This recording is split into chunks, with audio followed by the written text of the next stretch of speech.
అదేవిధంగా ఇంతకుముందు చాలా మంది మాట్లాడుతూ ఈ గవర్నర్ ప్రసంగంలో చెప్పారు, ఇవాళ ఎవరు ఇచ్చిండ్రు స్వాతంత్రం తెలంగాణకు ఇచ్చింది మొత్తం కూడా ఇవాళ కాంగ్రెస్ పార్టీ ఇచ్చింది, లేకపోతే సోనియా గాంధీ గారు ఇచ్చిండ్రు చెప్పారు. వాస్తవం చెప్తాం, వాస్తవం ఏంటి?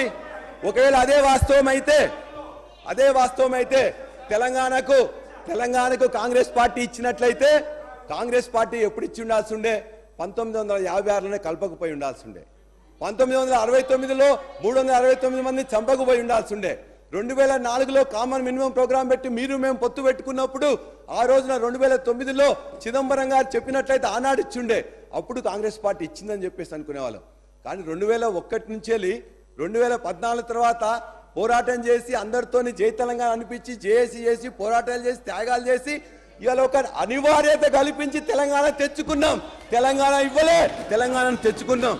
అదేవిధంగా మీరన్నారు ఒకవేళ స్వతంత్రం ఇచ్చింది ఏమని చెప్తున్నారు?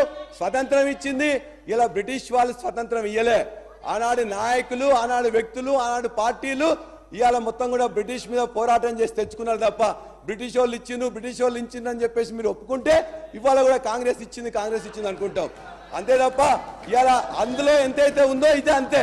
బ్రిటిష్ దగ్గర నుంచి వెళ్ళి స్వతంత్రాన్ని ఎట్లయితే ఆనాడున కాంగ్రెస్ పార్టీ కూడా భాగస్వాములే, నెహ్రూ గారు, గాంధీ గారు, పటేల్ గారు అందరు భాగస్వాములే. అది వాస్తవం అయితే ఇవాళ ఈ పోరాటం చేసి తెచ్చిన కేసీఆర్ గారే తెలంగాణ తెచ్చింది తప్ప మరొకరు కాదు.